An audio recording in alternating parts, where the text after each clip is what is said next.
आज जो बात करने वाले हैं वो काफ़ी इंपॉर्टेंट टॉपिक है। वो है वर्किंग पेपर्स हम कैसे रखें। अगर आप देखोगे कोई भी ऑडिट है, कोई भी टैक्स लॉ है, कोई भी वर्किंग्स है, कोई भी रिटर्न है, सबसे इंपॉर्टेंट चीज़ है कि आपको वर्किंग पेपर्स अपना मेंटेन करना, राइट। मैं आपको एक ब्रीफ बैकग्राउंड देता हूँ कि वर्किंग पेपर्स कैसे मेंटेन होता है, फिर अपने डिटेल्स में जाएंगे। वर्किंग पेपर्स का क्या मतलब है? वर्किंग पेपर्स हुआ कि हमारे कोई भी चीज़ जो हम गवर्नमेंट को जमा देते हैं, हमारा स्टैट्यूटरी लाइबिलिटी है, स्टैट्यूटरी एसेट्स है, कोई भी ऐसी चीज़ है जिसको हमें प्रूफ रख के रखना है कि कल के डेट पे गवर्नमेंट आए तो हम उनको प्रूव कर सकें। तो उसके लिए हमारा बैकअप जो डॉक्यूमेंट्स है, हमारा बैक ऑफिस ऑपरेशंस जो है वो काफ़ी स्ट्रांग होना चाहिए। इस वर्किंग पेपर्स का जो इम्पॉर्टेंट रोल है हमारे रेगुलर लाइफ में, I can not emphasize this enough. Because आप कितना ही अच्छे से रिटर्न भर लो, आप कितने ही अच्छे से पूरा काम कर लो अपना, बट अगर आपके पास प्रॉपर एक्सेल वर्किंग्स मेंटेन नहीं किया हुआ, या अगर आपके पास कोई डॉक्यूमेंटेशन के बेसिस पे आप कुछ काम कर रहे हो नहीं मेंटेन किया हुआ, तो कल अगर डिपार्टमेंट आएगा आप प्रूव नहीं कर पाते तो आपका जेन्युइन केस भी आपका मे बी बिगड़ जाए, राइट। सो आपको ये बात ध्यान रखना है कि आप अपना वर्किंग पेपर्स बहुत ही स्ट्रांग वे में मेंटेन करो, राइट। सबसे पहले हमें क्या करना है, हम वर्किंग पेपर्स मेंटेन करने के पहले हमें अपने क्लाइंट का प्रोफाइल बना के रखना चाहिए। हर क्लाइंट का एक प्रोफाइल हमारे पास रहना चाहिए जिसका पूरा डिटेल्स एक जगह रहे। लीगल नेम, लीगल नेम क्या हुआ उसका, जो पैन में उसका नाम है। ट्रेड नेम, किस नाम से वो बिजनेस करता है, उसके कितने जीएसटी नंबर्स हैं, राइट। प्लस उसका जीएसटी का यूजर आईडी पासवर्ड क्या है, उसका एक पूरा प्रोफाइल हम बना के रखें उस क्लाइंट का, पर्टिकुलर्स पूरा रहे उसका। प्लस उसका place of business, principal place of business जहाँ से वो काम करता है। Additional place of business, principal place of business हुआ जो उसका मेन प्लेस ऑफ बिजनेस है जो रजिस्टर्ड होना चाहिए जीएसटी में। एडिशनल प्लेस मतलब कोई भी ऐसा प्लेस जहाँ पे वो गुड्स स्टोर करता है, रिसीव करता है, सप्लाई करता है, वो सारी चीज़ें आएंगी एडिशनल प्लेस ऑफ बिजनेस में, राइट। फिर आएगा कॉन्स्टिट्यूशन ऑफ बिजनेस, उसका उस बिजनेस का कॉन्स्टिट्यूशन क्या है, क्या वो पार्टनरशिप है, प्रोप्राइटरशिप है, क्या है वो बिजनेस, कॉन्स्टिट्यूशन क्या है उसका, प्राइवेट लिमिटेड, ये सारी चीज़ों का आपके पास बाइफिकेशन होना चाहिए। आप इसका अलग अलग एक्सेल में कॉलम्स मेंटेन करोगे। Date of liability for registration and actual date of registration, उसकी लाइबिलिटी क्या थी रजिस्ट्रेशन की, किस दिन से वो रजिस्टर्ड है जीएसटी में। नेक्स्ट, नेचर ऑफ बिजनेस, कि उसका क्या बिजनेस है, मैन्युफैक्चरिंग का, सर्विस प्रोविजन का, फिर कौन से इंडस्ट्री में है, स्टील में है, सीमेंट में है, सैंड में है, किस इंडस्ट्री में हो। गुड्स या सर्विसेज, क्या वो गुड्स सप्लाई करता है या सर्विस प्रोवाइडर है।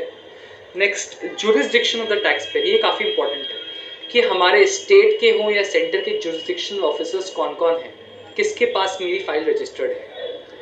Authorize signatory and primary contact person, हमारे ऑथराइज सिग्नेटरी कौन है, कौन साइन करेगा डॉक्यूमेंट्स पे, और कौन हमारे प्राइमरी कॉन्टैक्ट पर्सन है उस कंपनी के लिए जिससे हम बात कर सकते हैं, उनका ईमेल आईडी क्या है, उनका फ़ोन नंबर क्या है, उनका सारा कॉन्टैक्ट डिटेल्स हमारे पास होना चाहिए।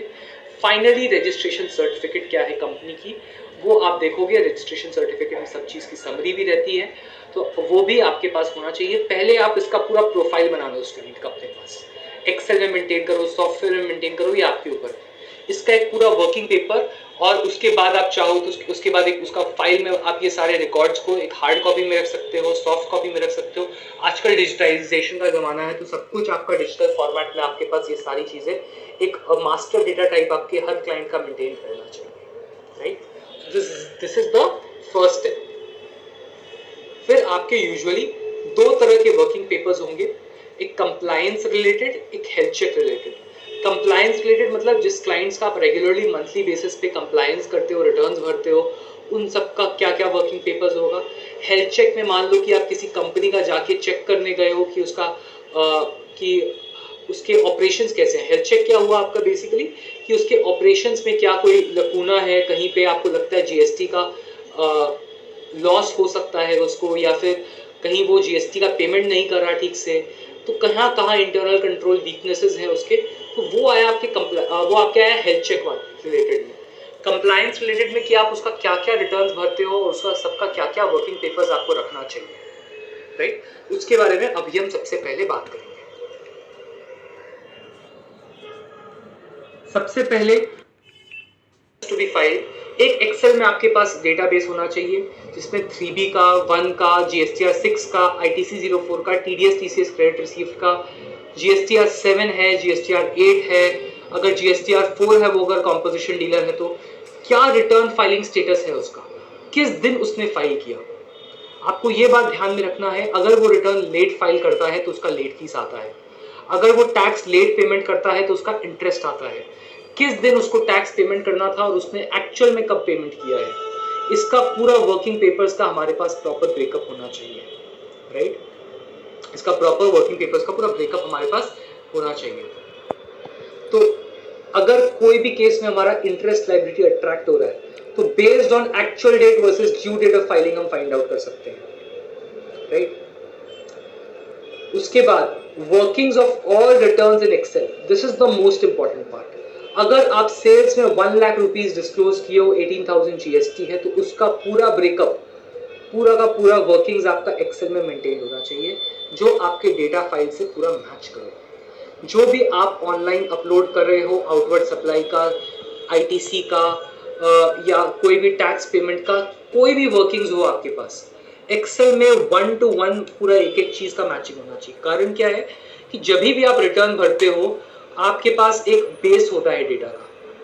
मान लो कि आपके पास टैली का अकाउंटिंग डेटा का एक बेस है, बट जरूरी नहीं है कि वो अकाउंटिंग डेटा का जो बेस है वो कांस्टेंट रहे। एग्जाम्पल, टैली डेटा को किसी ने बैक डेट पे मॉडिफाई कर दिया, कोई एंट्री डिलीट कर दी, ऐड कर दिया, मॉडिफाई कर दिया, अब आपको यही नहीं पता कि आपने जो रिटर्न भरा था उसका एक्चुअल बेस क्या है। उसका बेस तो पूरा बदलते जा रहा है, एवरी मंथ आपका जब बदलते जा रहा है बेस, तो आप कैसे मैचिंग करोगे। आप अगर बाद में साल के एंड में मैच करना चाहोगे कि रिकंसिलिएशन में करूं, तो आपका हर एक में डिफरेंस आएगा। तो आपको निकालने के लिए कौन सा आइटम ऐड होना चाहिए, कौन सा डिलीट होना चाहिए, ये सारे आइटम्स के ऊपर अगर आपको डिसीजन लेना है और आगे बढ़ना है, तो इन दैट केस ये बहुत इंपॉर्टेंट है कि आप अपना हर डेटा का एक्सेल में एक ब्रेकअप रखो, जिससे कभी भी आपके पास एक्सेल का डेटा का ब्रेकअप है, आप मानो कि क्लाइंट ने आपका बैक डेटेड चेंजेस कर दिया, तो आप वो डेटा क्लाइंट का जो एक्सेल, अगर आपके पास जो डेटा एक्सेल फाइल है वर्सेस जो आपके पास टैली में जो क्लाइंट ने साल के एंड में आपको डेटा दिया आफ्टर मेकिंग द चेंजेस, आप उसको 1 to 1 कोरिलेट कर सकते हो, मैच कर सकते हो कि कौन सी एंट्री पहले दिखाई गई, कौन सी एंट्री बाद में दिखाई गई, किसमें आपका टैक्स ज्यादा आता है, कम आता है, वो सारी चीजों को आप मैच कर सकते हो।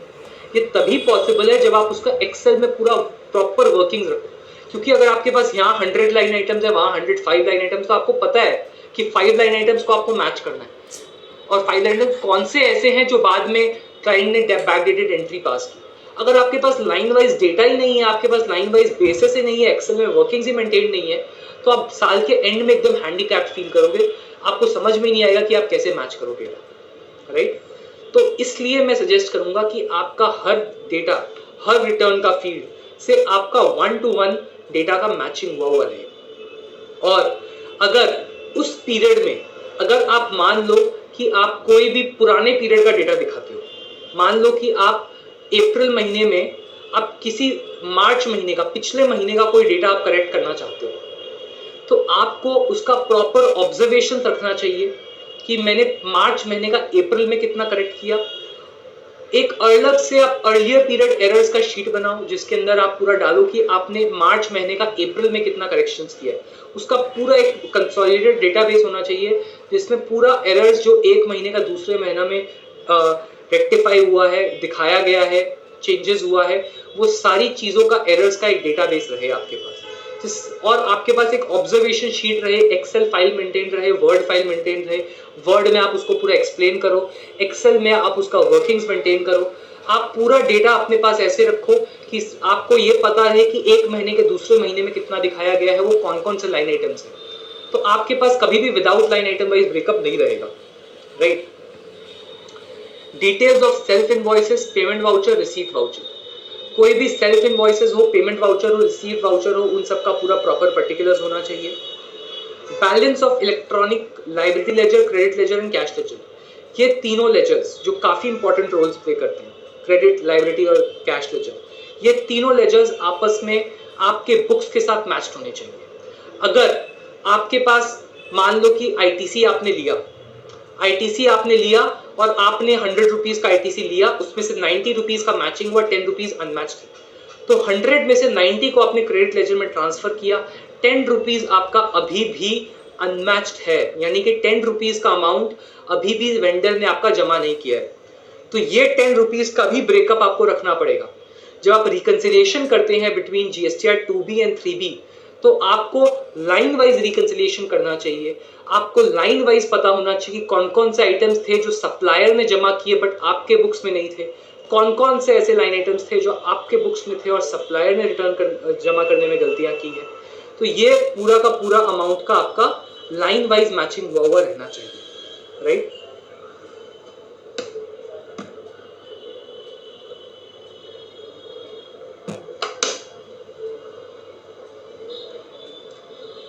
अगर आप इसका लाइन वाइज पूरा मैचिंग करके रखते हो between liability ledger, credit ledger, cash ledger along with your books of accounts, तो जनरली आपको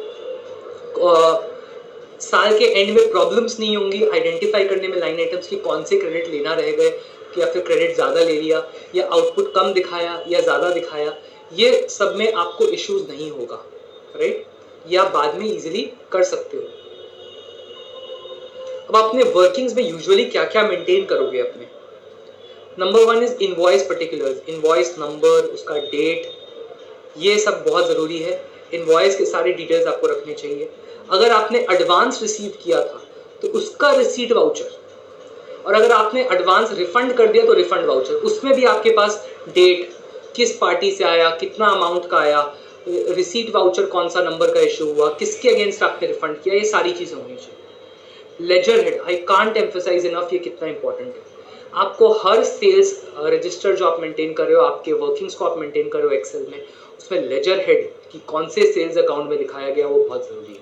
कि साल के एंड में जब आप रिकंसिलिएशन करते हो between your books and your return, तो आप अगर अपने रिटर्न का वर्किंग्स एक्सेल में रखते हो तो आप इजीली वो लेजर हेड जो आपके एक्सेल में मेंटेन्ड है उसको आप कंपेयर कर सकते हो विथ योर रिटर्न के पर्टिकुलर्स, विथ योर बुक्स के पर्टिकुलर्स।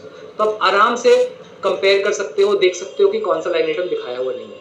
अगर आपके पास लेजर हेड नहीं डाला हुआ तो आप लेजर वाइज कंपेयर ही नहीं कर पाओगे कि कौन सा लाइन आइटम दिखाया हुआ है, कौन सा नहीं दिखाया हुआ है, right. GSTI of the recipient if registered, अगर आपके रेसिपिएंट रजिस्टर्ड है तो उसका जीएसटीआई नंबर, अगर वो अनरजिस्टर्ड है तो उसका जीएसटीआई नंबर ऑफ कोर्स नहीं रहेगा, उसका नाम रहना चाहिए आपके पास, उसका नेम डाल के हमेशा दिखाना ज़रूरी है। ई कॉमर्स ऑपरेटर, अगर आपके ई कॉमर्स ऑपरेटर के थ्रू आपने सप्लाई किया है, अमेजॉन, फ्लिपकार्ट, स्विगी, किसके थ्रू आपने सप्लाई किया, nature of supply, taxable, exam, nil rated, non GST, उन सब का भी आपको ब्रेकअप रखना चाहिए। इन सब में से कौन से हेड का आपने सप्लाई किया है। HSN कोड, कौन से हेड में HSN कोड क्या था उसका, आपको मालूम है HSN कोड क्या होता है? मैंने काफ़ी डिस्कशन किया था शुरू में से इसके ऊपर कि मैं जब सेल्स करता हूँ तो मुझे उसका HSN कोड, गुड्स का यूनिक कोड है वो दिखाना ज़रूरी है। उसका क्या रेट ऑफ टैक्स था, क्या टैक्सेबल वैल्यू था, किस वैल्यू पे आपने टैक्स चार्ज किया है, प्लस उसका इंक्लूड करके टैक्स क्या इनवॉइस वैल्यू आ रहा है, CGST, SGST, IGST का क्या ब्रेकअप है।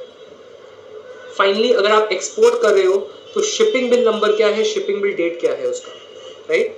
तो शिपिंग बिल नंबर और शिपिंग बिल डेट ये दोनों भी दिखाना आपको ज़रूरी है। अगर आप एक्सपोर्ट ऑफ गुड्स कर रहे हो तो आपको शिपिंग बिल फाइल किए बिना एक्सपोर्ट नहीं हो सकता। तो आप कौन से पोर्ट से एक्सपोर्ट कर रहे हो, उसका शिपिंग बिल नंबर क्या है, शिपिंग बिल डेट क्या है, ये सारी चीज़ें आपको देनी ज़रूरी है। इनवर्ट सप्लाई, इनवर्ट सप्लाई का आपको क्या वर्किंग्स मेंटेन करना है। Month in which appearing in GSTR 2A and 2B and date when ITC taken in the books. अगर आप ITC का रजिस्टर मेंटेन कर रहे हो, अगर आप बोलते हो मैंने जनवरी 22 में कितना ITC लिया, उसका एक रजिस्टर है, आपने मान लो 10 लाख रुपीज़ का ITC लिया, उसका एक रजिस्टर आप बनाए हो, उसका लाइन वाइज ब्रेकअप आप बनाए हो। अब जैसे 2A 2B रिकंसिलिएशन आप करते हो, ज़रूरी नहीं है कि आप जनवरी में ITC ले रहे हो तो 2A में भी वो जनवरी में दिखाए, 2B में भी वो जनवरी में दिखाए। हो सकता है वो 2B ऑफ अक्टूबर में आया होगा बट मैंने इनवॉइस बाद में रिसीव किया।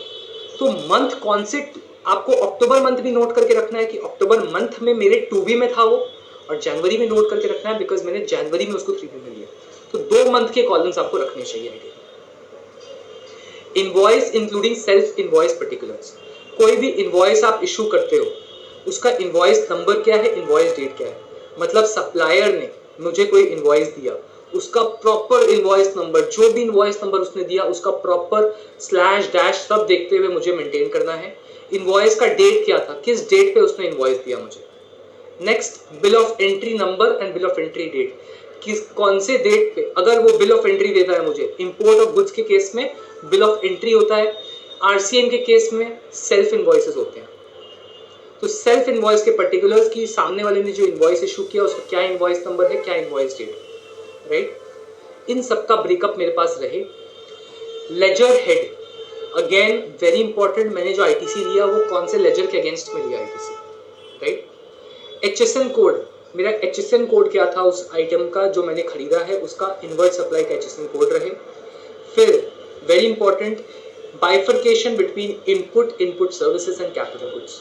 अगर आपने कुछ इनपुट खरीदा है जो आपने कैपिटलाइज नहीं किया, आपके बुक्स में है, वो इनपुट्स में दिखाया गया है, तो आपको इनपुट्स में दिखाना पड़ेगा उसको, यानी गुड्स है वो which is not capitalised. Services है अगर वो इनपुट सर्विसेज।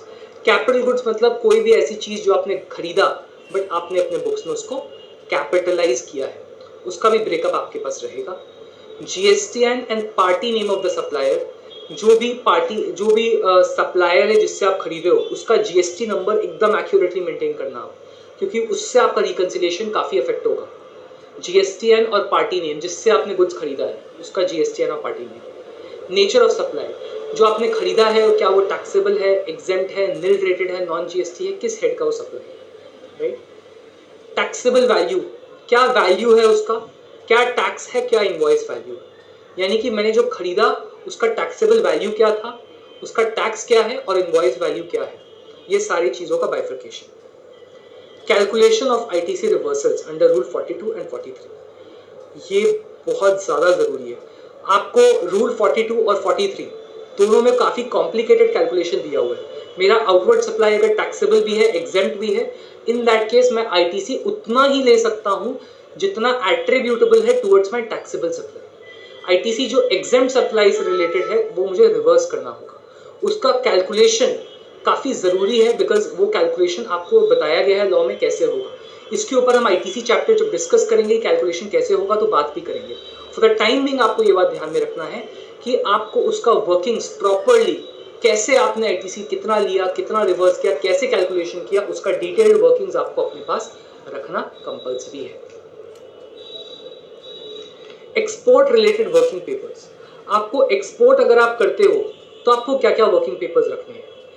नंबर 1, अगर आप export without payment of tax करते हो तो आपको लेटर ऑफ अंडरटेकिंग फाइल करना जरूरी है। तो आपने कब एप्लीकेशन किया, कब एलयूटी फाइल किया, क्या डेट था उसका, और शिपिंग बिल का आपका क्या वैल्यू है। शिपिंग बिल आपके पास रहना चाहिए जब आप फाइल करते हो, उसका क्या वैल्यू है, क्या सोर्स है। Documentation of EGM number and date, अगर आपका ईजीएम नंबर है और डेट है उसका क्या डॉक्यूमेंटेशन है वो आपको अपने पास रखना जरूरी है, कि आपने कोई भी ईजीएम फाइल किया तो उसका क्या डेट था, क्या ईजीएम नंबर था, वो अपने पास रखोगे आप। Copies of shipping bill and BRC, कोई भी शिपिंग बिल है, अगर आप एक्सपोर्ट करते हो तो आपका शिपिंग बिल के बेसिस पे आपको रिफंड मिलता है। ईजीएम क्या हुआ, ईजीएम हुआ एक्सपोर्ट जनरल मैनिफेस्ट, यानी कि जो अगर एक्सपोर्ट हो रहा है तो जो शिपिंग लाइन ओनर है, जो शिपिंग लाइंस को ऑपरेट करता है, शिप को ऑपरेट करता है, वो ईजीएम फाइल करेगा कि मैं किसका गुड्स कितने रुपए का लेके जा रहा हूँ, क्या नंबर है उसका। तो शिपिंग बिल हम लोग फाइल करते हैं एज एक्सपोर्टर, शिपिंग लाइन वाले ईजीएम फाइल करते हैं कि हाँ मैंने इतना गुड्स देखा है, इतना एक्सपोर्ट वाकई में हुआ है। तो ईजीएम का डॉक्यूमेंटेशन आपको रखना होगा, शिपिंग बिल का रखना होगा। एंड एक्सपोर्ट ऑफ सर्विसेज, अगर आप सर्विसेज एक्सपोर्ट करते हो तो बैंक रियलाइजेशन सर्टिफिकेट, आपने कितना बैंक के थ्रू पैसा रियलाइज किया है उसका सर्टिफिकेट अपने पास रखना होगा, right. Next, mechanism and calculation of export turnover, adjusted total turnover. मेरा एक्सपोर्ट टर्नओवर कितना है, एडजस्टेड टोटल टर्नओवर कितना है, ये दोनों मेरे पास रिकॉर्ड्स होना चाहिए। एक्सपोर्ट टर्नओवर मैंने कैसे कैलकुलेट किया, एडजस्टेड टोटल टर्नओवर कैसे कैलकुलेट किया, राइट। इन दोनों का प्रॉपर ब्रेकअप। आईटीसी अवेल, कैसे मैंने आईटीसी अवेल किया है उसका proper breakup. Export invoice details, मैंने एक्सपोर्ट इनवॉइस का क्या पर्टिकुलर्स है, इनवॉइस नंबर, इनवॉइस डेट, उसके अगेंस्ट कितना अमाउंट रियलाइज हुआ। अगर आप एक्सपोर्ट करते हो उसके अगेंस्ट अमाउंट रियलाइज नहीं होता तो आपको रिफंड शायद ना मिले। डोमेस्टिक वैल्यू ऑफ क्लियरेंस, आपने क्लियर किया गुड्स तो उसका, अगर आप सेम गुड्स एक्सपोर्ट भी करते हो और डोमेस्टिक वैल्यू में डोमेस्टिकली भी बेचते हो तो आपका export value should not be more than 150% of domestic value. इसका मतलब आप डोमेस्टिक मार्केट में 100 रुपए में बेचते हो तो एक्सपोर्ट मार्केट में आप 150 से ज्यादा में नहीं बेच सकते। अगर आप इससे 150 से ज्यादा में बेचते हो तो आपका रिफंड कर्टेल हो जाएगा। आपने टैक्स कितना पे किया एक्सपोर्ट पे और आपने सामने वाले से कुछ रिकवर किया है क्या। अगर मैं एक्सपोर्ट पे टैक्स पे करता हूं तो मैं रिफंड लेता हूं उसका। मेरे पास एक ऑप्शन है कि मैं टैक्स पे करूं और रिफंड लूं, दूसरा ऑप्शन है मेरे पास कि मैं टैक्स पे ना करूं। अगर मैं टैक्स पे करता हूं तो मुझे देखना है क्या मैंने जिसको एक्सपोर्ट किया क्या उससे पैसे रियलाइज किए। 100 रुपए प्लस 18 रुपए में मैंने एक्सपोर्ट किया, क्या मैंने 18 रुपए में पैसे उसे रियलाइज किए, ये भी देखना जरूरी है। Month in which ITC appearing in 2A और 2B एंड मिसिंग इनवॉइसेस, किस मंथ पे 2A और 2B में वो इनवॉइस अपीयर कर रहा है और मिस हुआ है क्या कोई भी invoice. HSN code and classification of input या इनपुट सर्विसेज, फिर आपको बताना है कि आपका HSN कोड क्या है, इनपुट और इनपुट सर्विसेज का क्लासिफिकेशन भी आपको मेंटेन रखना है, बिकॉज आप जब भी रिफंड लेते हो तो HSN कोड काफी इंपॉर्टेंट रोल प्ले करता है और वो इनपुट है कि इनपुट सर्विसेज है वो भी काफी इंपॉर्टेंट रोल प्ले करता है। नेक्स्ट, मल्टी लोकेशन का डॉक्यूमेंटेशन। अगर आप काफी सारे लोकेशन में हो, मतलब आपका एक दिल्ली में ब्रांच है, एक मुंबई में ब्रांच है, तो इन दैट केस आपका अगर कॉमन कॉस्ट दिल्ली और मुंबई दोनों का है तो आपका लेट्स से कॉस्ट खाली इनकर हुआ दिल्ली ब्रांच, तो आप उसको दिल्ली और मुंबई में बाइफरकेट कैसे करोगे वो आपको देखना पड़ेगा, right. Centralised location back office support based on and use. अगर आप सोचो कि मेरा फाइनेंस डिपार्टमेंट सिर्फ दिल्ली में है तो इन दैट केस मुझे अपने मुंबई ऑफिस को भी चार्ज करना पड़ेगा, क्योंकि एंड यूज में फाइनेंस का यूज, जो आईटी का यूज है, एचआर का यूज है, दोनों डिपार्टमेंट्स करते हैं, दोनों ऑफिसेस करते हैं, तो मुझे उसको बाइफरकेट करना पड़ेगा। अगर मैंने कोई दिल्ली से सप्लाई मुंबई को किया, आप मानो कि दिल्ली का क्लाइंट था, मेरा दिल्ली का क्लाइंट था, लेकिन उसको मेरे मुंबई ब्रांच ने सर्विस दिया, राइट। तो मेरे दिल्ली वाले ने बिल रेज किया, बट खर्चा किसका लगा, मुंबई वाले का लगा। बट मुंबई वाला फ्री में क्यों काम करेगा, तो मुंबई वाला दिल्ली पे भी बिल रेज करेगा। उसका डॉक्यूमेंटेशन कि किसने किसके लिए काम किया, right. Valuation, cross charge versus ISD. Cross charge का मैंने आपको जस्ट एग्जांपल दिया कि मुंबई ने दिल्ली के लिए काम किया तो मुंबई वाला दिल्ली के ऊपर एक इनवॉइस रेज करेगा। इनपुट सर्विस डिस्ट्रीब्यूटर मतलब क्या हुआ, दैट इज क्रॉस चार्ज। जो मुंबई वाला दिल्ली के ऊपर इनवॉइस रेज करेगा दैट इज क्रॉस चार्ज। अगर आप मानो अब नेक्स्ट कि टेलीफोन लाइन है वो दिल्ली में इंस्टॉल्ड है, बट मुंबई ऑफिस ने उसका पेमेंट किया और मुंबई ऑफिस ने उसका इनवॉइस रिसीव किया, तो मुंबई ऑफिस ने जो उसका इनवॉइस रिसीव किया वो फ्री में क्यों खर्चा करेगा दिल्ली के लिए, तो वो उसको डिस्ट्रीब्यूट कर देगा आईटीसी को एज इनपुट सर्विस डिस्ट्रीब्यूटर।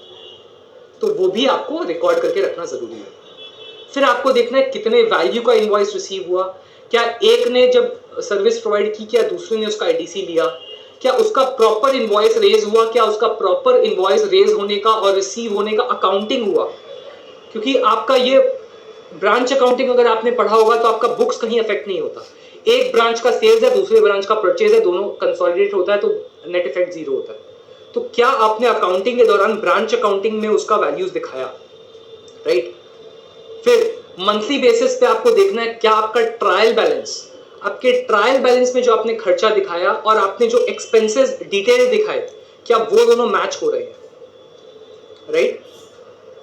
क्या एक ब्रांच ने क्रेडिट ले लिया, दिल्ली ब्रांच ने क्रेडिट ले लिया, वेयरएज ये एक्चुअल में सर्विस रिसीव किया मुंबई ब्रांच ने, क्या ऐसा केस है, right.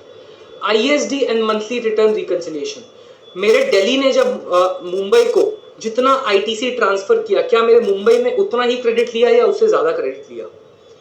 Tax invoice issued using normal GSTN instead of ISD registration, क्या मैंने जो टैक्स इनवॉइस इशू कर दिया गलती से नॉर्मल जीएसटीएन पे कर दिया, मुझे आईएसडी पे करना था, आईएसडी वाला जीएसटीएन मेरा अलग है, नॉर्मल वाला जीएसटीएन अलग है, तो क्या मैंने गलती से एक जीएसटीएन की जगह दूसरे जीएसटीएन से इनवॉइस इशू किया है। नेक्स्ट, आपको देखना है कोई भी एक्स्ट्रॉर्डिनरी बिजनेस हैजर्ड हो, जैसे कि कोई लॉसेस इनकर हुए बिजनेस के थ्रू, तो उसका आपने जीएसटी में क्या ट्रीटमेंट किया। कोई फिक्स्ड एसेट्स राइट ऑफ हुआ या स्टॉक राइट ऑफ किया, तो क्या आपने उसका आईटी से रिवर्सल किया। अगर कोई अनयूजुअल सेल हुआ फिक्स्ड एसेट्स का, क्या आपने उसके ऊपर टैक्स चार्ज किया। गोइंग कंसर्न था क्या कोई सेल जो आपने किया था उस पर टैक्स चार्ज नहीं किया था।